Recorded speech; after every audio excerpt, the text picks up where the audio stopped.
En la línea telefónica el doctor Francisco Gil Villegas, internacionalista. Él es catedrático investigador del Colegio de México. Doctor, ¿cómo está? Muy bien, muy buenas tardes. Gracias por tomarnos la llamada para platicar con la audiencia de Grupo Fórmula.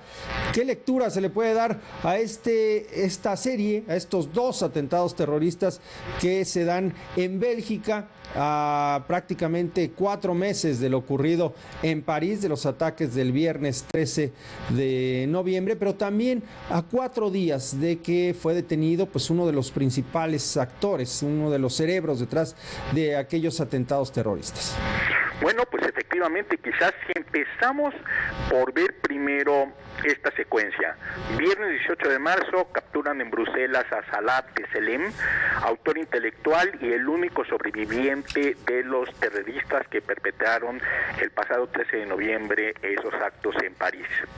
El domingo 20, el ministro belga de Asuntos Exteriores, Didier Reynders, declara en un foro televisivo público convocado en Bruselas que tenían información, no dijo de dónde, pero probablemente extraída a Abdeslam, que habría que estar preparados porque ya sabían que iba a haber atentados en Bélgica, pero que estaban tratando de desarticular una banda de 30 terroristas en posesión de explosivos y armas pesadas.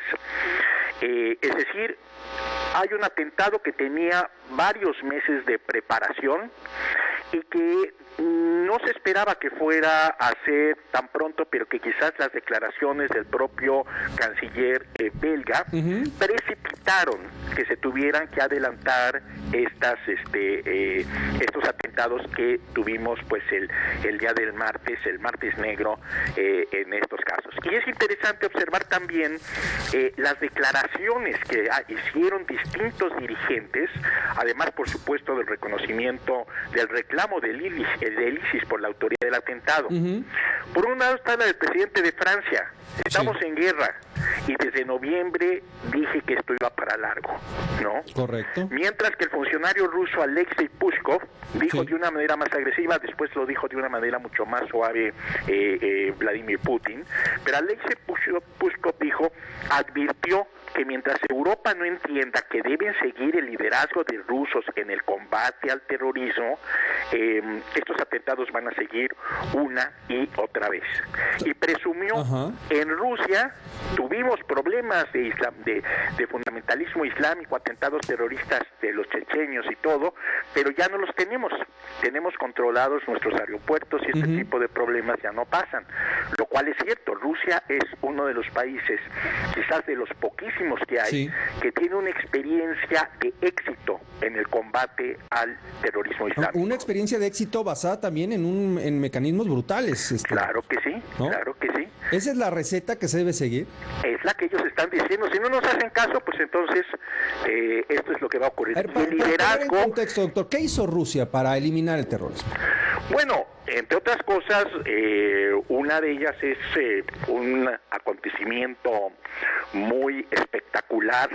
En los 90 había un líder chechenio, Sokov Dudayev, que era buscado por las distintas agencias de inteligencia rusas, y de repente un día contestando un celular le cayó un misil al celular.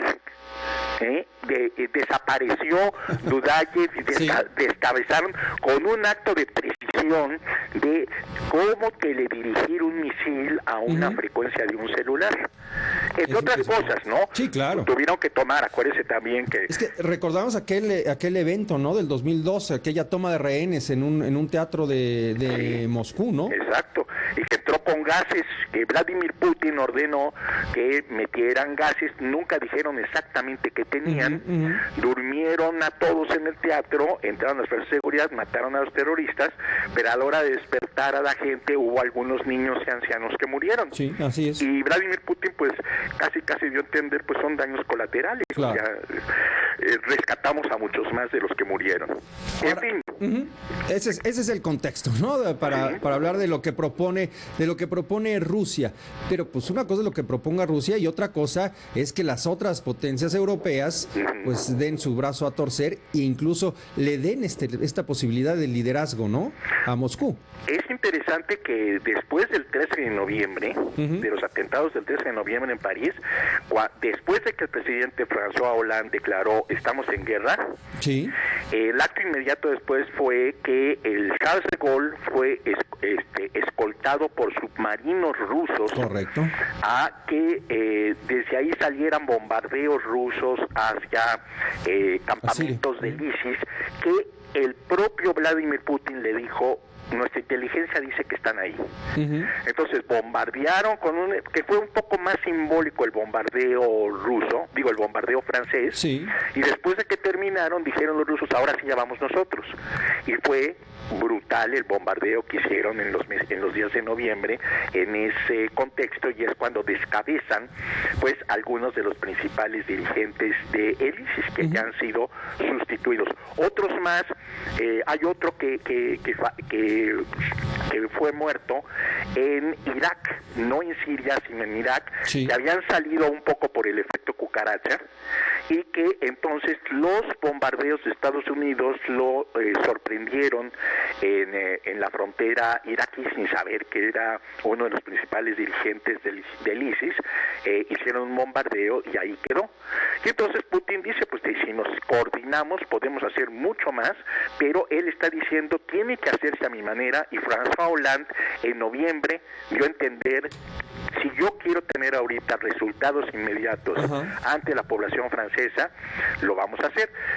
No se nos olvide que también François Hollande pidió facultades de gobierno extraordinarias, sí, en esos días, ¿no? Así que apenas acaban de cumplirse, y que ahora, pues por supuesto, se van a volver a intensificar ese tipo de medidas que limitan mucho las garantías individuales, pero que pues se tienen que aceptar. Sobre todo parte de la población pues acepta de que en este momento vamos a tratar de tener que seguir toda una serie de instrucciones, claro, y está bien que haya presencia militar y de seguridad visible en aeropuertos y otros sitios estratégicos. Las libertades otra vez ceden, ¿no?, ante la necesidad de seguridad. Ahora, doctor, otro tema que no se ha tocado hasta este momento, o no se ha tocado con gran ímpetu, ¿sí?, después de los ataques de esta mañana allá en Bruselas, pues es el tema también de la presencia de la población musulmana, ¿no?, sí, en Europa, y también el tema de los refugiados. Tendrá que salir a relucir. Sí, ya ha salido, por supuesto que hubo después de noviembre varios acontecimientos muy complicados de fricciones entre poblaciones locales y poblaciones musulmanas. Recordemos que a mes y medio de los atentados de París, en la víspera del año viejo al año nuevo, en la ciudad de Colonia, hubo grupos de refugiados musulmanes, pero algunos de ellos quizás liderados por otros, que cometieron actos de bullying, digamos, a población femenina. Y la reacción inmediata después, eso fue en Colonia, que es el extremo occidental de Alemania, y después en Leipzig, que ya está en la parte oriental, hubo manifestaciones de los grupos extremistas alemanes, vinculados algunos de ellos a los neonazis, que salieron a las calles a decir: si ves a un harabiento, golpéalo, ¿no? Sí. Y diciéndole a Merkel: no estás atendiendo ni estás cumpliendo con tus obligaciones de salvaguardar los derechos de tus ciudadanos por estar admitiendo a refugiados musulmanes que vienen a provocar actos de violencia. Es una situación entonces potencialmente muy explosiva. Sí. Después de estos acontecimientos hay reacciones violentas, y recordemos además, es algo que no muy correcto lo que voy a decir, pero en Bélgica hay tradiciones de violencia, entre otras cosas por los problemas que hay entre francos y valones desde hace mucho, pero que con esto pues va a haber aquí como una especie de unificación. Después del miedo va a venir la reacción violenta contra musulmanes, y por supuesto para decirle a Angela Merkel y a otros: Bruselas no puede seguir aceptando ningún refugiado más.